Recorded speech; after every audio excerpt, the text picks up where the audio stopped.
Hello friends, welcome to sap defence.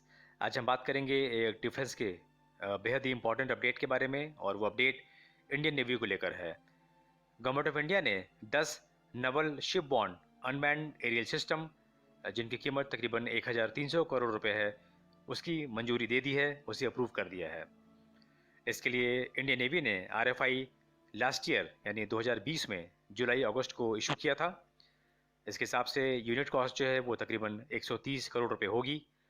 As per RFI MQ-8C fire scout, जो कि America का है और जिसे नॉर्थरप ग्रुप ने बनाया है, फ्रंट रनर है, क्योंकि कई सारी चीज़ें इसकी मैच करती हैं RFI से, जैसे कि एंडोरेंस। एज पर RFI जो इस एरियल सिस्टम का एंडोरेंस कम से कम 10 घंटे का होना चाहिए, तो वहाँ पर MQ-8C फायर स्काउट का जो एंडोरेंस है वो कम से कम 12 से 15 घंटे तक का है।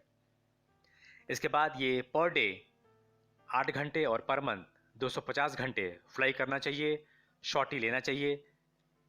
तो उस कैटेगरी में भी ये बिल्कुल फिट बैठता है, क्योंकि MQ-8C पर डे 12 घंटे फ्लाई कर सकता है। और तीसरी बात इसकी रेंज को लेकर है। एज पर RFI जो रेंज है वो कम से कम 200 किलोमीटर होनी चाहिए एरियल सिस्टम की फ्रॉम द डेक, और यहाँ पर इसकी रेंज 280 किलोमीटर है। तो कुल मिला के ये सारी चीज़ें इसे फ्रंट रनर बनाती हैं। और वैसे भी इंडियन नेवी के पास बहुत ज़्यादा ऑप्शंस नहीं हैं, क्योंकि वीटॉल में यानी vertical take off and landing में एरियल सिस्टम्स अवेलेबल नहीं हैं वर्ल्ड में। कुछ सिस्टम्स ही अवेलेबल हैं, और उनमें से सबसे बेहतरीन ये MQ-8C है। MQ-8C fire scout advance precision kill weapon system laser guided rockets को फायर कर सकता है, पर शायद इंडियन नेवी इसके साथ ना जाए और वो इसे सर्वेलेंस एंड रिकनेसेंस और टारगेट एक्वायर करने के लिए करें। इसके बाद as per RFI it should be made of composite materials for stealth, तो वहाँ पर भी MQ-8C इस RFI से मैच करता है, फिट बैठता है। इसके अलावा इसमें electro optical and infrared systems लगी हुई हैं, ऑटोमेटिक आइडेंटिफिकेशन सिस्टम लगा हुआ है AIS। तो ये सारी चीज़ें हैं जो मैच करती हैं।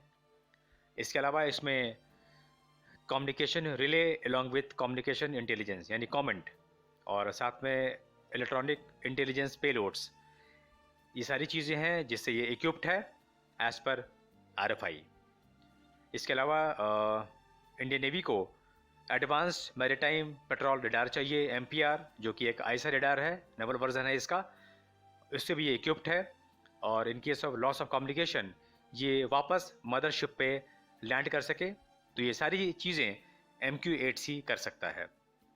बात करते हैं दूसरे कंटेंडर की, और वो है साप का स्केलडार V200। ये भी एक बेहतरीन सिस्टम है, एरियल सिस्टम, और ये टेस्टेड है। इसे कई सारी कंट्रीज यूज़ कर रही हैं, उनमें जर्मनी भी है। पर इंडियन नेवी के स्पेसिफिकेशंस के हिसाब से ये कुछ कुछ चीज़ों पे मैच नहीं करता है, जैसे एंडोरेंस। इसका एंडोरेंस सिर्फ 6 घंटे तक का है, और इंडियन नेवी को ये कम से कम 10 घंटे चाहिए। तो यहाँ पर ये इस कैटेगरी में ये फेल हो जाता है। इसके अलावा जो रेंज की बात करें तो इसकी रेंज सिर्फ 100 किलोमीटर तक की है, जबकि इंडियन नेवी को ये कम से कम 200 किलोमीटर चाहिए फ्रॉम द डेक। तो यहाँ पर भी फेल हो जाता है। तो ये 2-3 चीज़ें हैं। इसके अलावा इसकी सर्विस सीलिंग भी कम है। तो अगर इन चीज़ों से इंडियन नेवी कॉम्प्रोमाइज़ करके आगे बढ़ती है तो फिर ये एक प्रबल दावेदार हो सकता है इस रेस में। इसके बाद हम बात करते हैं थर्ड कंटेंडर की, और वो है एयरबस का VSR 700। ये एक बेहतरीन सिस्टम है जिसे एयरबस ने डेवलप किया है, और आप कह सकते हैं कि ये MQ-8C के बराबर है। थोड़ा सा छोटा ज़रूर है उससे, पर इसके साथ एक ही परेशानी है, वो ये कि इसका प्रोडक्शन अभी शुरू नहीं हुआ है। इसकी फ्लाइट टेस्टिंग पिछले साल ही हुई है, 2020 में।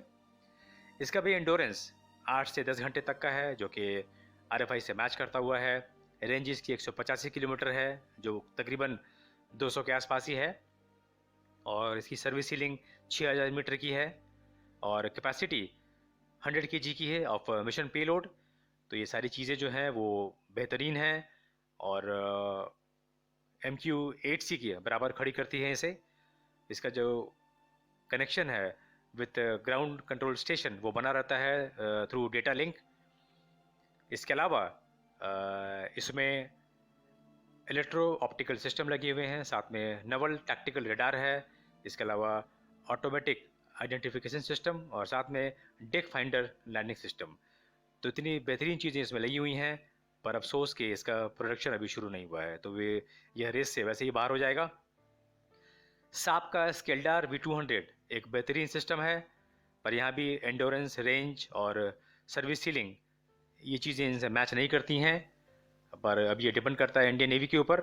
तो बच गया MQ-8C फायर स्काउट, जो हर तरफ से परफेक्ट सिस्टम है और RFI से मैच करता है।